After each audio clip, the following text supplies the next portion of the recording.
6월 말로 이렇게 목회 시간을 딱 정하고 나니까 예전하고는 시간의 개념이 좀 많이 좀 달라요. 많이 달라졌죠. 예전에는 일주일이 지나갈 때마다 일주일의 시간이 흘러갔다라고 생각했는데 요즘에는 일주일의 시간이 흘러가는 게 아니라 일주일의 시간이 그냥 사라져 가는구나 라는 생각이 좀 많이 좀 들어요. 이제 일주일의 시간이 잠깐 없어지잖아요. 그래서 그런 생각을 좀 하게 됐습니다. 점점 시간은 줄어드는데 이 시간 제가 어떤 삶을 어떤 목회를 해야 될까라는 좀 생각을 좀 많이 하게 돼요. 그러면서 제 마음속에 가지고 있는 생각은 뭐냐면 제가 가지고 있는 어떤 성경에 대한 믿음, 확신을 그 성도들과 더 진솔하게 나눠야겠다라는 생각을 좀 많이 했어요. 물론 뭐 전에도 제가 거짓으로 나눈 건 아니지만 사실은 눈치를 좀 많이 봤거든요. 제가 가지고 있는 성경에 대해 이해하고 또 성도들이 가지고 있는 성경에 대한 이해 전제가 좀 많이 달라서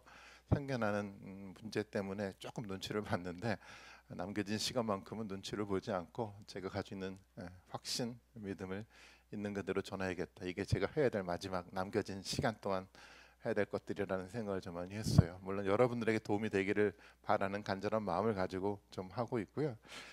제 바라기는 물론 뭐 기간이 많이 남지는 않았지만 여러분들이 그동안 가져왔던 성경에 대한 전제, 신앙에 대한 들어왔던 여러 가지 많은 이해들을 좀 한번 내려놔 보시고 하얀 도화지처럼 만들어 보시고 새롭게 한번 처음서부터 이렇게 만들어가면 좋겠다라는 생각도 좀 더불어 좀 같습니다. 그래서 남겨진 시간, 사라져가는 그 시간, 여러분과 저와 그렇게 의미 있는 가치 있는 시간들을 좀 보냈으면 좋겠다라는 좀 마음을 좀 갖게 됩니다.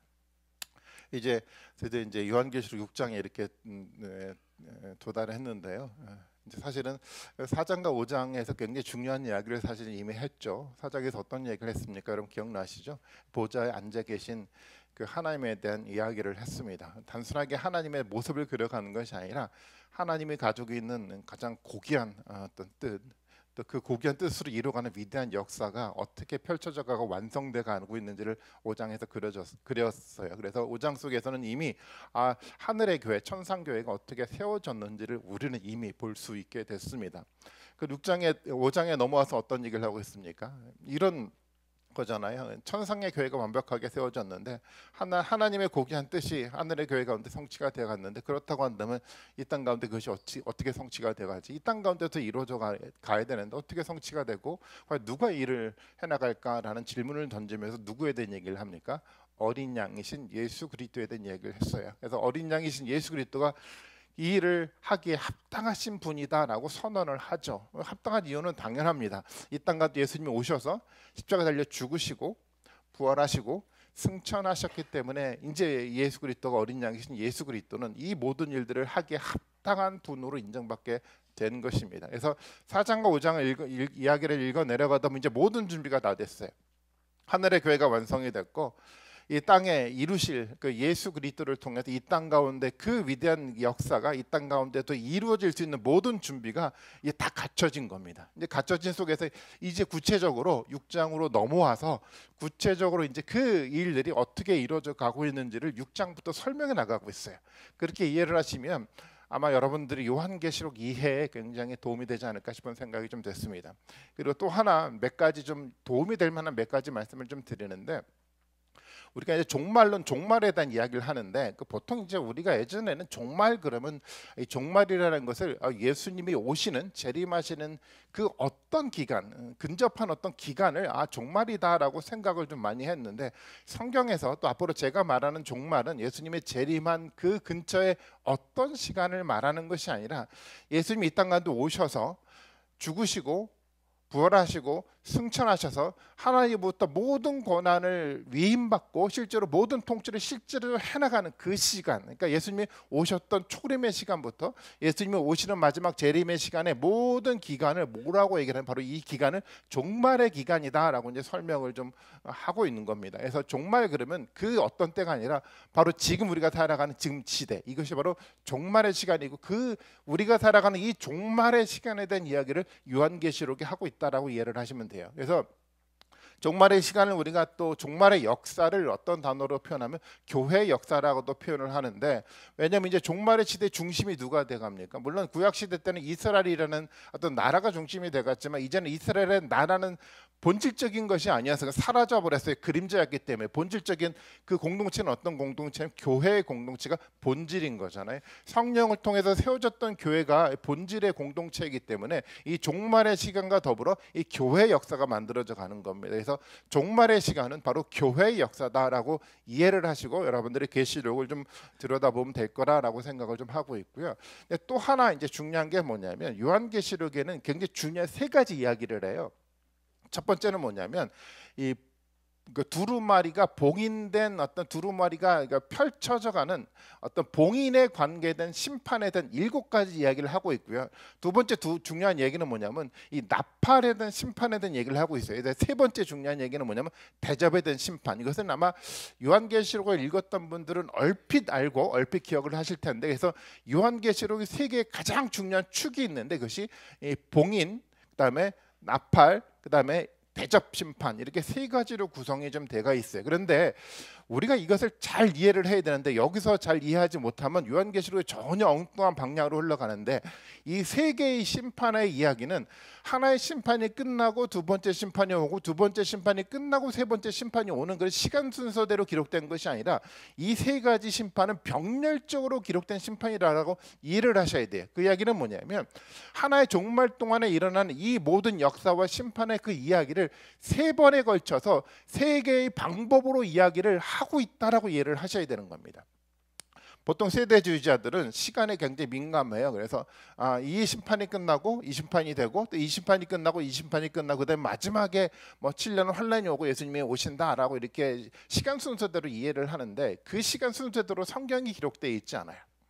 보통 우리는 시간이라는 개념을 보통 이제 그 시계가 움직이는 물리적 시간에 대한 이해를 많이 가지고 있잖아요. 이건 오늘 우리의 개념이에요. 과거의 사람들은 우리처럼 뭐 시계를 갖고 있지 않았고요. 뭐 우리는 핸드폰만 열면 시간이 당장 보이니까 이 시간에 되게 민감하잖아요. 뭐 11시, 뭐 12시, 뭐 이런 시간에 되게 민감한데, 과거의 사람들은 시계를 갖고 있지 않아서 이런 시간에 민감하지 않아요. 그들에게는 의미의 시간이 되게 중요한 겁니다. 그래서 몇 시냐가 중요한 것이 아니라 그 시간에 이루어졌던 그 어떤 사건이 가지고 있는 의미가 되게 중요해요. 그래서 어떤 사건이 시간의 흐름에 따라 기록되지 않고 그냥 의미에 따라 논리적으로 기록되어 있는 것이 성경인 겁니다. 그래서 이것을 시간 순서대로 읽으면 이해가 되지 않아요. 그래도 나중에 보면은 꼬여가기 시작합니다.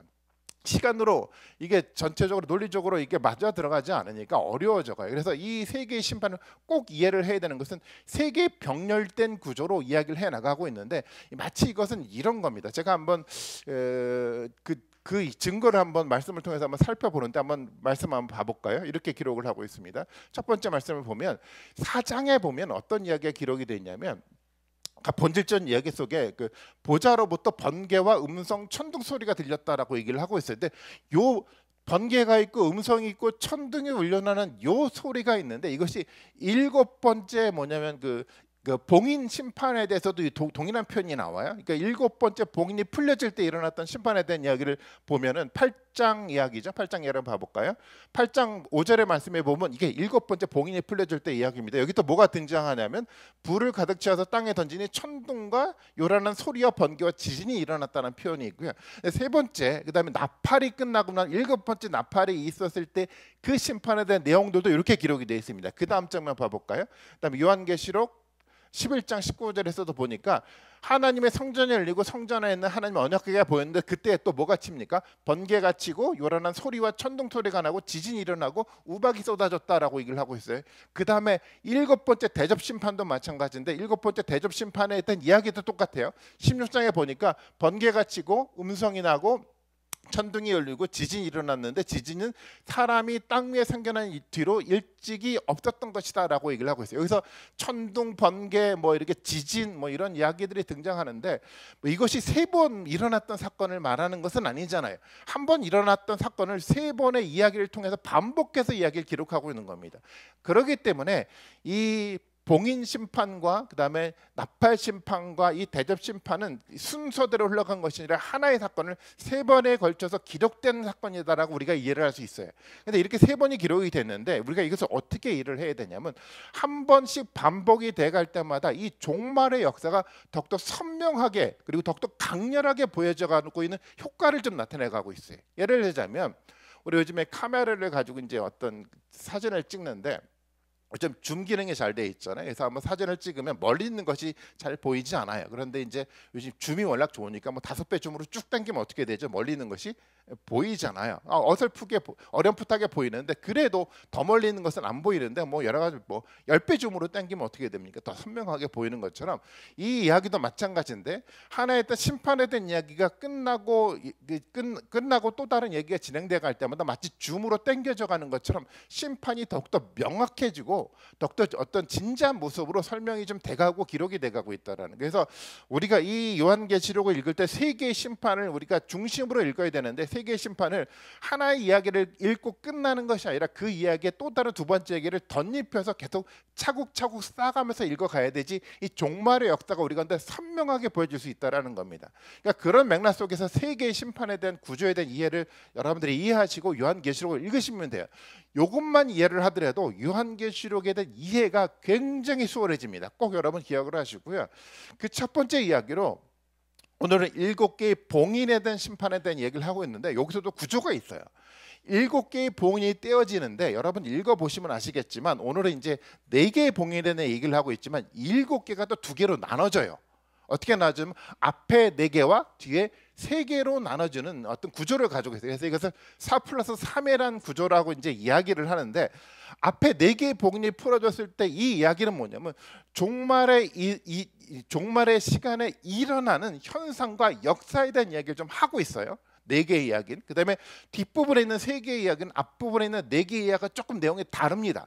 뒷부분에 있는 3개의 이야기는 어디에 초점이 맞춰져 가 있냐면 예수님이 재림할 때 일어나는 구원과 심판에 대한 이야기에 초점이 맞춰져 있어요. 그래서 뒤에 있는 3개의 이야기와 앞에 있는 4개의 이야기가 구분돼서 기록이 되어 있기 때문에 그것을 여러분 기억하시고 이제 본문을 좀 읽어가야 되는 겁니다. 그래서 오늘은 이제 첫 번째 앞에 있는 4부분에 대한 이야기만 좀 다룰 겁니다. 그 4부분의 이야기는 종말의 시대에 일어날 여러 가지 사회적 현상들, 역사적 상황들에 대한 이야기를 요한계시록의 관점 속에서 이야기를 좀 제시를 하고 있는데 오늘 본문에 대한 이야기를 다시 한번 읽어가면서 이야기를 한번 그 이야기가 담고 있는 그 의미가 무엇인지를 한번 살펴보도록 하겠습니다.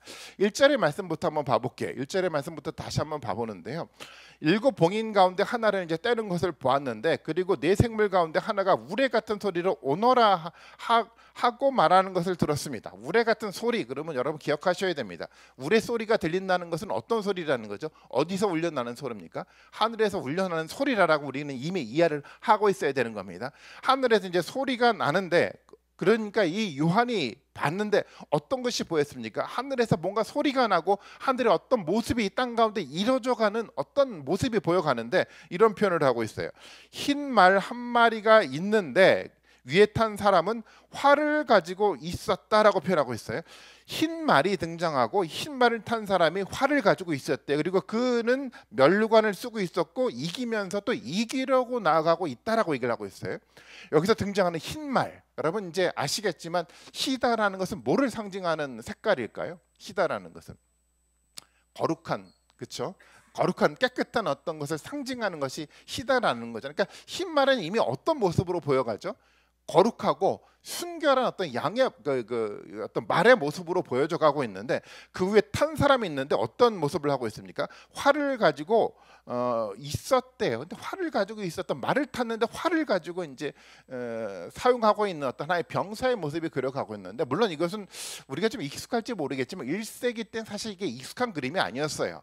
그러니까 말을 타면서 활을 가지고 사용하는 병사들이 1세기 때 그리 흔하지 않았는데 그렇게 하는 그 나라가 있었어요. 그게 뭐 파르티아라는 제국의 병사들인데 이 제국의 병사들은 어떤 모습을 가지고 있으면 굉장히 용맹스럽고 그리고 아주 정확한 어떤 그 공격적 어떤 전투력을 가지고 있는 병사로 묘사될 때 이 파르티아 제국에 대한 어떤 이야기를 합니다. 그러니까 실제적으로 이 파르티아 제국이 로마와 함께 전쟁을 벌였는데, 그러니까 BC BC 55년, 그다음에 또 BC 36년, 그다음에 AD 62년에 전쟁을 벌였을 때 이 파르티아 제국이 로마에게 치명적인 어떤 그 패배를 안겨준 이 제국이 파르티아 제국이었어요. 많이 잘 알려지지는 않았었지만 그만큼 이 파르티아 제국은 이 거대한 로마라는 이 제국에 대항해서 정말 용맹스럽게 싸워서 이길 만한 어떤 병사로서 사실은 묘사가 돼가고 있다라는 겁니다. 물론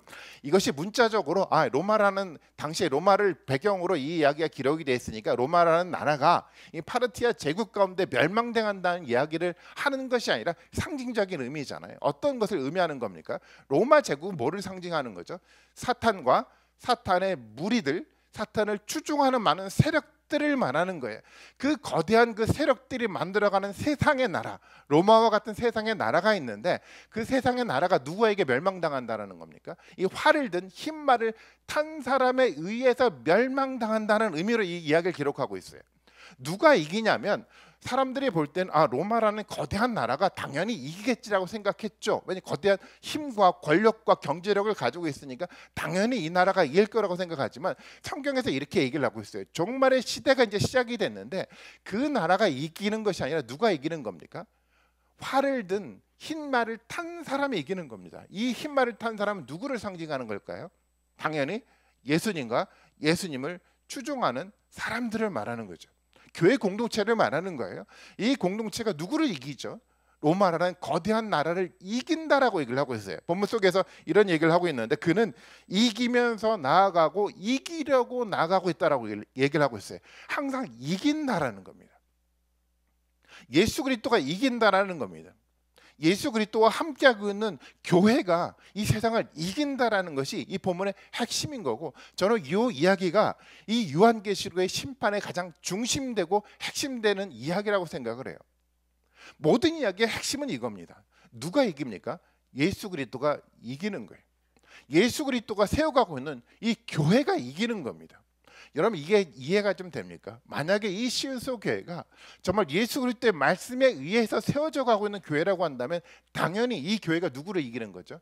세상의 거대한 나라를 이 교회가 이긴다라는 게 이 종말론적 관점이라는 거예요.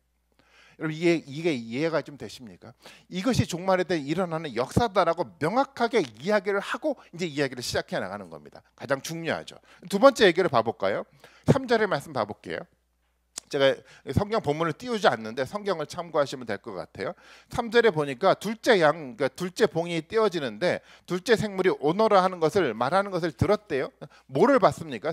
4절에 보니까 그때 불빛과 같은 다른 말 한 마리가 뛰어나오는데 그 위에 탄 사람은 사람들이 서로 죽이는 일이 벌어지도록 땅에서 평화를 없애는 권세를 가지고 왔다라는 거예요. 그리고 뭐를 받아가지고 있었습니까? 큰 칼을 받아가지고 있었대요. 이 말에 탄 사람은 평화를 없애는 권세를 가졌고 그리고 큰 칼을 들었어요. 본문 속에서 불빛과 같은 말이라고 얘기를 하고 있는데 사실은 이 불빛과 같은 말은 다른 번역에서는 다 붉은 색깔의 말로 표현을 하고 번역을 좀 해놨어요. 붉은 색깔을 말해요. 여러분, 이 붉은 색깔이 여기서 어떤 것을 상징하는 거냐면 전쟁 가운데 피 흘리는 그 피의 색깔을 말하는 거잖아요. 이 붉은 색깔이 이 말에 탄 사람은 뭐를 합니까? 평화를 없애기 시작해요. 그리고 뭐를 부여받았습니까? 큰 칼을 부여받았대요. 여러분, 이게 조금 이해가 좀 되십니까? 이런 반론이 제기될 수 있어요. 아니, 하나님이 평화를 없애는 권세를 사단에게 주었네라고 생각이 들 수 있죠. 아니, 하나님이 왜 평화를 없애는 이 권세를 사단에게 주었지? 하나님이 이렇게 악한 마음을 가지고 이런 악한 나라를 만들려고 하나님이 이런 권한을 주신 건가? 라고 생각할지 모르겠지만 그렇지 않아요. 이 표현은 어떤 표현이냐면 하나님이 주셨다라기보다도 하나님이 이 사단과 사단의 무리에 속한 자들이 평화를 없애는 일을 하나님이 허용하셨다라는 개념 속에서 이 표현을 한 겁니다. 권세를 주었다라는 것은 어떤 이야기냐면 허용을 했기는 했지만 이 모든 것들을 누가 통제하고 있다라는 거죠? 하나님이 통제하고 있기 때문에 이런 표현을 하고 있는 겁니다. 세상은요, 평화를 없애는 악한 일들이 많이 반복해서 만들어져 가고 있어요. 그런데 그것이 하나님이 만든 것이 아니라 하나님이 허용하신 거예요. 그렇지만 하나님이 허용했다고 하더라도 그것이 하나님의 통제 바깥에 있는 것이 아니라 하나님의 철저한 통제 안에 있다는 것을 말하고 있는 겁니다. 이야기를 좀 더 가인과 아벨에 대한 이야기를 가지고 한번 설명을 해볼 수 있을 것 같아요.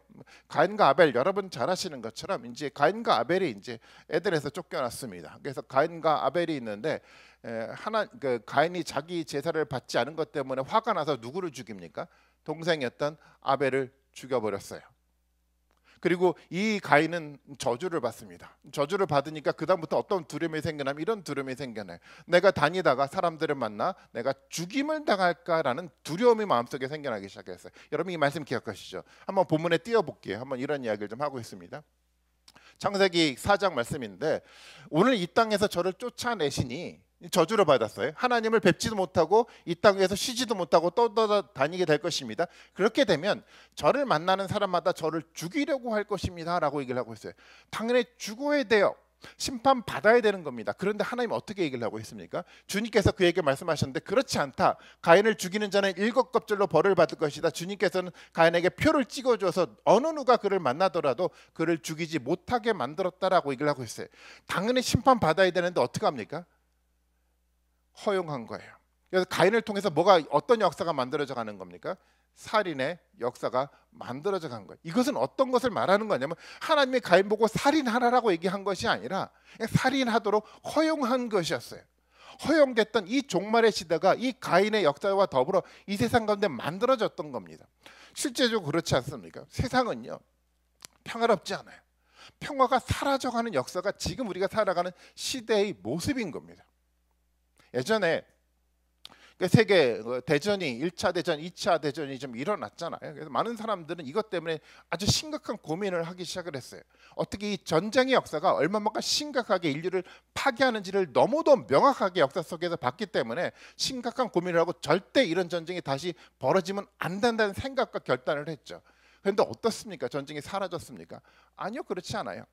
아무리 그런 결단과 그런 참혹한 상황들을 역사적으로 봤음에도 불구하고 전쟁은 사라져가지 않아요. 아시는 것처럼 여전히 중동 전쟁과 팔레스타인에서 전쟁은 일어나고 있고요. 또한 지금도 여전히 변함없이 우크라이나와 러시아와 전쟁을 벌여가고 있지 않습니까? 벌써 3년이나 됐어요. 끝나지 않는 전쟁이에요. 평화를 뭔가 추구하고 평화가 있으면 좋겠다라는 바람들을 사람들이 갖고 있지만 그렇지 않아요. 세상은 잠깐만 뭐가 사라져갑니까? 평화는 사라져가고 파괴가 돼가고 있어요. 사람들은 칼을 들고 총을 들고 평화를 파괴하면서 만들어가는 전쟁 역사를 만들어가더라는 겁니다. 이것이 종말의 역사라고 성경은 얘기를 하고 있어요. 물론 이 전쟁이, 이 평화가 사라져가는 이 전쟁이 뭐 총과 칼로만 만들어져가는 것은 아니잖아요. 오늘날은 어떤 전쟁이 벌어져갑니까? 사실 돈으로 만들어진 전쟁이 더 강하게 일어나요. 돈의 전쟁이 이루어져가잖아요. 최근에 보면 더 그렇지 않습니까?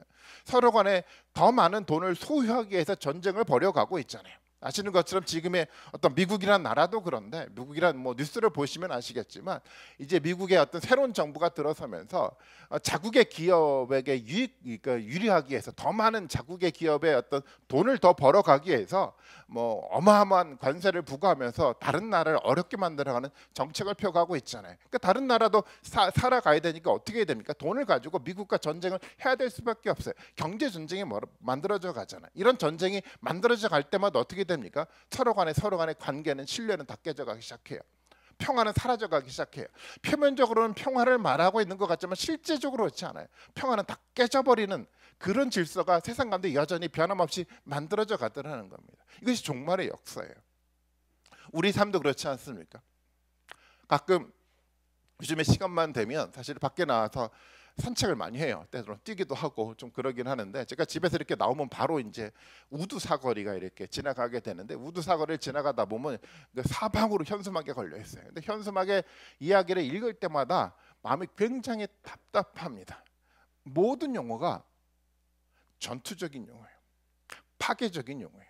그 속에 평화가 보이지 않아요. 제가 그 현수막을 볼 때마다 그런 생각이 돼요. 도대체 대한민국의 미래가 어떻게 될 것인가라는 생각을 하게 돼요. 이런 파괴적인 용어와 파괴적인 마음으로 과연 이 평화로운 대한민국을 만들어갈 수 있을까라는 그런 의구심이 들 정도였어요. 여러분 물론 그 현수막을 만든 사람들은 극단주의자들에 속한 사람들이 만든 것임은 알아요. 대다수의 국민들은 그것을 추구하지 않고 평화를 사모하는 것을 알기는 알지만 그럼에도 불구하고 이 극단주의자들이 만들어갔던 이 파괴적인 이 논리들이 이 세상에 참된 평화를 깨뜨려 버려가고 있지 않습니까? 여러분 우리 한국 사회도 그렇잖아요. 평화가 깨져가고 있어요. 행복하지 않고 있다는 겁니다. 거리를 걸어갈 때마다 불쾌합니다. 힘들어져요. 평화가 사라져가요. 근데 여러분 아셔야 되는 것은 뭐냐면 이것이 우리가 살아가는 종말의 역사인 겁니다. 하나님의 허용됐어요. 사탄과 사탄의 무리들이 만들어가는 역사를 하나님의 허용하셨기 때문에 일시적으로 이런 사건들이 일어나기 때문에 이 무리들에 의해서요 평화가 사라져가고 깨져가고 있어요. 저는 이 말씀을 보면서 우리가 어떻게 영적으로 민감하게 깨어 있어야 될지를 여러분 명확하게 하셔야 되는 겁니다. 사탄과 사탄의 무리들이 추구하는 이 평화를 깨버리는 이념에 사로잡혀 있는 사람들의 그 무리에 속한 것이 아니라 좀 하나님의 이기는 공동체로 우리가 세워져 가야 되는 것을 우리가 명확하게 인지하고 살아가야 된다는 겁니다. 이것이 두 번째 이야기입니다. 세 번째 이야기가 이제 5절에 등장을 해요. 어떤 이야기가 등장을 하냐면 어린 양이 셋째 봉인을 뗄 때는 셋째 생물이 오너라 하는 말하는 것을 들었는데 그리고 내가 보니 검은 말 한 마리가 있었고요. 그에 탄 사람은 손에 저울을 들고 있었대요. 조금 어려워지죠. 검다라는 것은 주로 성경에서 어떤 개념과 많이 연관돼서 사용됐냐면 심각한 기근이 만들어져 갈 때 검은 색깔로 많이 표현이 돼 있어요. 여기서 기근을 어떤 표현하는 의미에서 검은 말이 등장한 겁니다. 그리고 저울이 있는데 저울도 마찬가지잖아요. 저울은 뭐를 하는 겁니까? 재는 거잖아요. 어떤 곡식의 어떤 키로수 명확하게 재는 건데 원래 기근이 없을 때는 저울이 필요하지 않아요.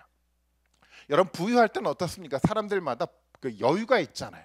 어떤 시장에 가서 뭐를 살 때 덤으로 더 주지 않습니까? 근데 기근이 생겨나고 각박해지면 어떻게 돼요? 덤 없어요. 명확하게 저울을 가지고 명확하게 수치를 재면서 판매를 하고 거래를 하게 되지 않습니까? 기근의 때 정말 중요한 역할을 하는 것이 바로 이 저울이에요. 이 본문 속에 보니까 검은 말을 한 마리가 있는데 그 위에 탄 사람이 지금 손에 저울을 들고 있다는 겁니다. 어떤 상황이 연상이 돼가고 있죠? 심각한 기근의 상황에 있다라는 것을 연상하게 만들어가는 거예요. 그리고 난 다음에 그 다음 절을 읽어볼까요? 8절의 말씀인데 이런 이야기가 있죠. 그리고 내 생물 가운데서 나오는 듯한 음성이 들려왔는데 뭐라고 얘기를 하죠? 밀 한 대도 하루 품삯이고 보리 석 대도 하루 품삯이다라고 얘기를 하고 있어요. 밀과 보리가 있는데 당연히 밀은 당시에 로마 어떤 제국의 가장 중요한 어떤 그 주된 어떤 음식이었죠. 다 밀로 만들어진 빵을 먹었으니까요. 근데 보리는 조금 달라 서민적인 음식이었어요. 보리는 좀 꺼끌꺼끌하니까 밀보다는 서민들이 먹는 음식이기 때문에 굉장히 좀 값어치가 떨어지는 게 이제 보리였는데 어쨌거나 이 밀 한 대가 하루 품삯이래요. 여러분 하루 품삯에 하루 열심히 일해서 밀 한 대를 산다는 게 여러분 이해가 좀 되십니까? 당시에 로마의 물가의 기준으로 본다고 한다면 이것은요 적어도 8배 내지 16배의 가격이 폭등한 가격을 말하고 있는 겁니다. 심각한 기근이 일어나니까 당연히 뭐가 이루어져 갑니까? 가격은 폭등하기 시작을 해요. 우리도 그렇잖아요. 기근이 생겨나니까 폭등하지 않습니까? 예전에 제가 보리밥 집에 가서 밥을 먹었는데 예전에였어요. 9,000원 내고 먹어서 정말 가성비 좋게 이 보리밥집에서 밥을 먹었는데 얼마 전에 똑같은 보리밥을 먹는데 가격이 15,000원이더라고요. 몇 배가 거의 2배는 아니지만 엄청나게 가격이 올라 버렸는데 이 당시의 이 본문이 그런 것을 그려가고 있는 겁니다. 심각한 기근이 일어났고요. 물가는 폭등하기 시작을 했어요. 폭등하니까 누가 고통을 당하는지 아십니까? 서민들이 고통당하기 시작해요. 물론 저는 조금 이제 부유해서 15,000원 내고 잘 먹기는 하는데 그렇지 않은 사람은 고통스러운 거예요. 기근엔 이런 현상이 나타나요. 그 다음 한번 봐볼까? 이런 표현을 하고 있습니다. 올리브 기름과 포도주에는 해를 끼치지 말아라 하고 말하였습니다. 도대체 이게 무슨 얘기인지 이해가 되지 않아요. 이 해석에 대한 어려움이 좀 있습니다. 아니 포도주는 해를 끼치지 말아라는 이 표현이 도대체 뭐지? 사실 이것은 당시에 그 로마 황제 칙령과 연관돼 있는 표현이었어요. 실제적으로 로마에 심각한 기근이 들었을 때 로마 황제는 칙령을 내렸죠. 그래서 어떤 칙령을 내렸냐면 이 곡식 재배를 지원해 주기 시작했어요. 그런데 이제 포도원 같은 데는 그 가능한 어떤 도시에서는 포도주를 만드는 이 포도 농장을 폐쇄시키면서 이것을 만들지 못하게 만들어 갔어요. 그 이유는 뭐냐면 이거 사치품에 들어가니까. 그러니까 보통 사람들이 먹는 밀을 집중적으로 재배를 해서 모든 사람들이 먹을 수 있게끔 만들어가는 칙령을 만들어 갔다라는 겁니다. 그러니까 마치 이런 겁니다. 경제적으로 어려울 때 국가는 정책을 펼쳐가는데 주로 어떤 정책을 펼쳐가냐면 서민들도 잘 먹을 수 있게끔 이 재래시장에 지원을 많이 해주잖아요. 반면에 또 어디에 규제를 많이 하게 되는 거죠? 기근이 많이 생겨나냐면 고급 어떤 그 사치품을 명품들을 파는 이 백화점들에 대한 규제를 많이 할 수밖에 없어요. 그래서 어디를 지원을 많이 하냐면 재래시장 같은 서민들이 먹고 살 수 있는 것들을 지원하면서 국가 정책을 만들어 가는데 당시 로마도 마찬가지였어요. 그런 정책을 만들어 갔는데 누가 반발할까요? 당연히 돈 많은 기득권이 반발을 하죠. 우리 세대도 마찬가지인데 백화점을 지원을 안 하면 누가 반발하죠? 그것을 가지고 있는 돈 많은 대기업과 기득권들이 당연히 반발을 해요. 이 로마도 당시에도 똑같은 상황이 벌어져 갔습니다. 기득권들이 반발한 거예요. 사치품을 통해서 판매를 하면서 많은 부를 얻어갔던 이 사람들이 반발을 하니까 결국 이 반발에 이기지 못하고 이 도미티아누스 황제가 이런 칙령을 그러니까 이런 표현을 그대로 썼습니다. 포도주에는 해를 끼치지 말라라는 칙령을 내렸어요. 이것은 이야기는 어떤 얘기냐면 이 포도주를 생산하는 것을 규제를 했다가 이제는 규제하지 않고 그 기득권들의 요구대로 그대로 이 포도주를 생산하게끔 만들어줬다는 칙령의 내용이었습니다. 이를 통해서 어떤 일들이 만들어져 갑니까? 기근이 생겨나면 생겨날수록 서민들을 위한 정책이 만들어져 가야 되는데 이 정책이 만들어져 가지 않으면 당연히 서민들은 더 힘들어지고 가난해져 갈 수밖에 없어요. 근데 반면에 누구는 더 부유해집니까? 돈 있는 사람 이게 왜 더 큰 부자가 돼요? 이것이 우리가 눈으로 보는 역사잖아요. 현대 사이기도 그렇지 않습니까? 그래서 이 기근을 통해서 어떤 현상들이 만들어져 가면 양극화가 만들어져 갑니다. 가난한 사람들은 더 가난해지고 부자들은 더 부유해지는 이 양극화 현상들이 만들어져 가요. 평화가 깨지면서 나타나는 현상이잖아요. 이런 양극화 현상들이 나타나는 것이 이것이 종말의 시대의 모습이라는 겁니다. 저는 목회자 그룹이 그 어떤 직업군보다 양극화가 심한 직업군이라고 저는 생각을 해요. 저는 개인적으로 사실은 좀 죄송하지만 좀 부유합니다. 부유한 이유 중에 하나가 저는 집을 가지고 있잖아요. 근데 이게 정말 그래서 되게 부유해서 사실은 많이 걱정을 하지 않고 살아가는데 목회자들이 그렇게 살아가는 사람들이 많지 않아요.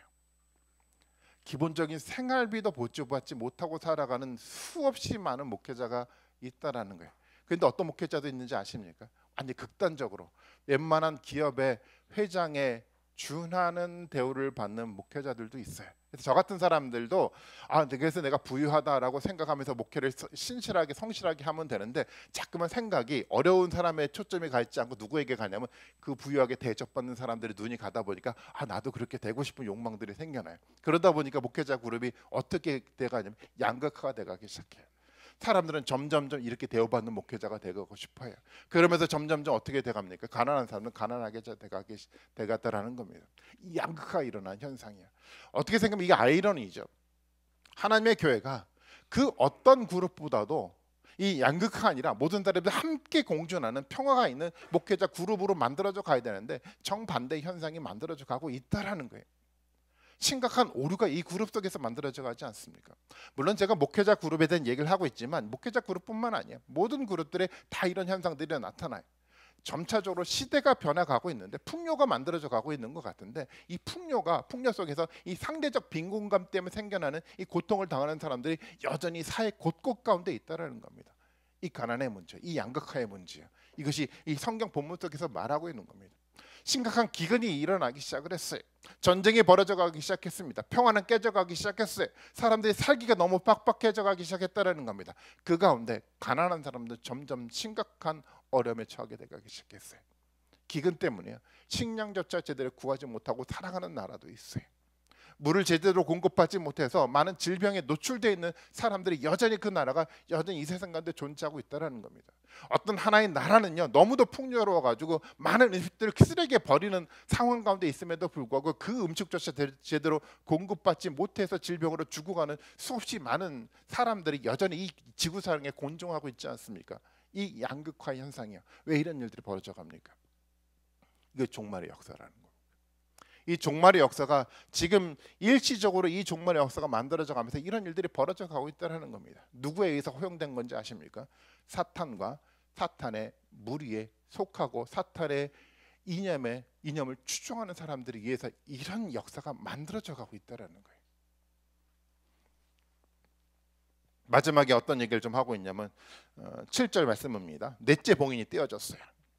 나는 넷째 생물이 오너라는 말을 들고 있었는데 그러나 내가 보니까 청황색 말 한 마리가 있다라고 있어요. 그 위에 탄 사람이 사망이고 이름이 사망이고 지옥이 그를 따르고 있었다라고 표현하고 있어요.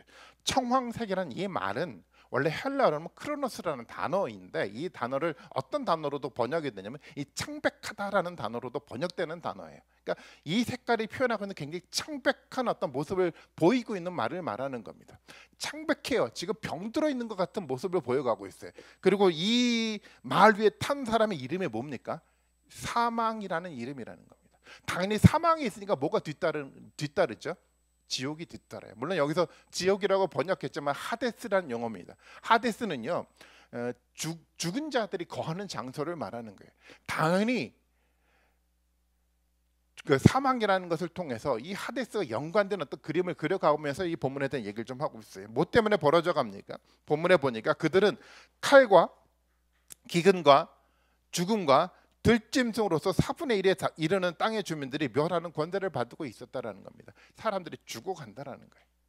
4분의 1이 죽어간다라는 것은 퍼센티지 25%가 죽는다라는 문자적 의미가 아니라 세상의 일부분의 사람들이 계속해서 어떻게 돼가고 있다라는 겁니다.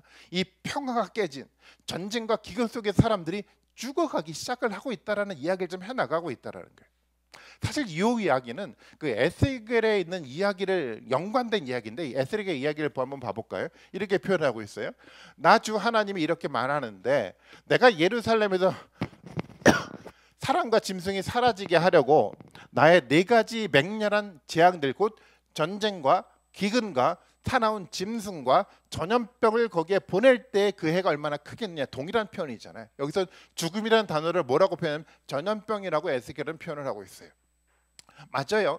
종말의 시대 때 일어난 일들이 이런 일들이 생겨나잖아요. 평화가 깨져갔어요. 그래서 뭐가 일어납니까? 전쟁이 벌어져 가요. 물론 칼을 든 총을 든 전쟁뿐만 아니라 돈을 든 전쟁, 관계를 통해서 전쟁, 권력의 전쟁, 끊임없는 전쟁이 만들어져 가고요. 근데 기근이 생겨나는 겁니다. 그리고 또 어떤 일들이 생겨납니까? 전염병들이 생겨나면서 사람들이 죽어가기 시작을 하더라는 거예요.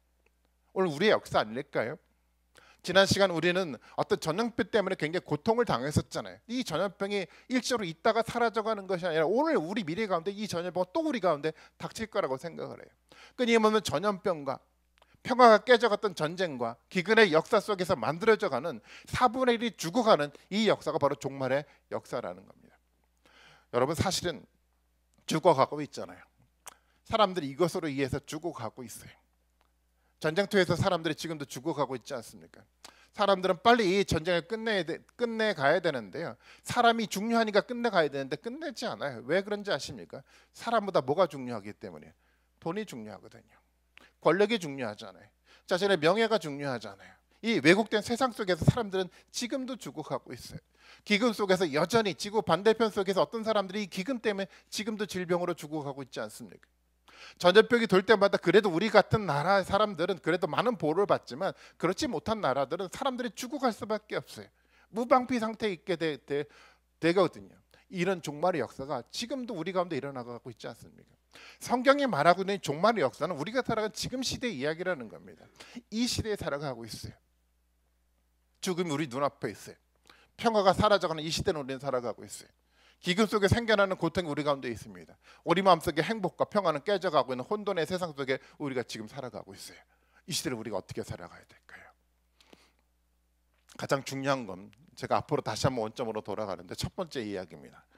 첫 번째 제가 그래서 본질이고 가장 중요한 얘기라고 얘기를 했는데 흰 말 탄 그 위에 활을 가진 사람이 어떤 목적을 가지고 이 땅 가운데 왔습니까?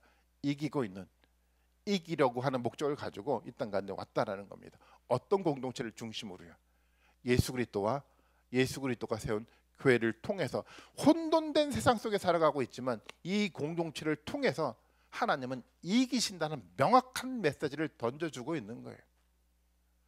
혼돈된 속에서 우리는 살아가고 있어요. 그 거부할 수 없어요. 우리가 직면하고 있는 현실의 상황인 겁니다. 그런데 가장 중요한 거예요. 우리가 무엇을 기억하고 살아가야 되는 겁니까? 예수 그리스도와 예수 그리스도께서 세웠던 교회의 공동체는 어떻다고요? 이긴다라는 거예요. 이기고 있고 이기기 위해서 목적을 향해서 나아가고 있다는 이 확실한 믿음, 이 확신이 우리 가운데 있어야 되지만 종말의 시대를 살아갈 수가 있어요. 믿음과 확신이 없으면 어떻게 살아가게 될까요? 앞서 2장과 3장 속에 나타났던 교회의 모습을 우리가 보지 않았습니까? 세상의 이야기에, 세상의 문화에, 세상의 권력에 타협하며 미지근한 신앙으로 만들어져 가다 결국은 어떻게 됩니까? 신앙이 사라져가는 것들을 이 초대교회 7교회의 모습을 통해서 보지 않았습니까?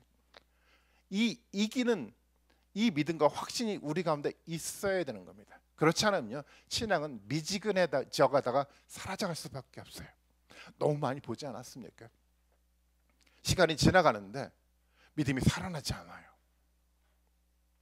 계속 미지근해져 가요.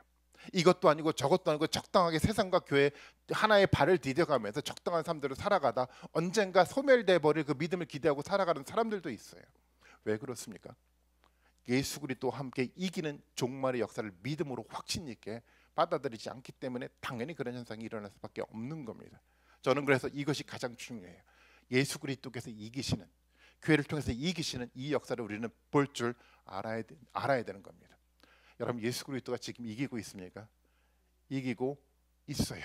왜냐하면 앞서 편 속에서 얘기하고 있는 것처럼 어떤 권세가 주어졌다고 하더라도 그 권세가 누구의 통제 아래 있는지 아십니까?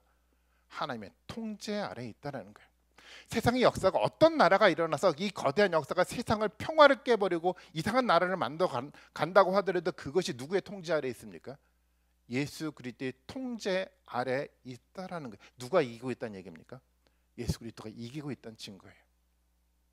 두 번째요, 우리가 이 말씀을 통해서 알 수 있는 것처럼 세상의 역사는 무의미하게 우연하게 진행되고 만들어져 가지 않아요. 누구의 말씀대로 만들어져 갑니까? 하나님의 말씀대로 이루어져 가고 있는 것을 보여줘 가고 있잖아요. 그 이야기는 누가 이기고 있다는 증거입니까? 예수 그리스도가 이기고 있다는 증거예요. 이 이기고 있다는 증거는 우리 눈으로 보는 역사뿐만 아니라 우리 삶 속에서도 그대로 드러나잖아요. 여러분 삶 속에서도 예수 그리스도가 이기고 있는 그 삶에 대한 그것들을 여러분 경험하고 있지 않습니까? 저도 그래요.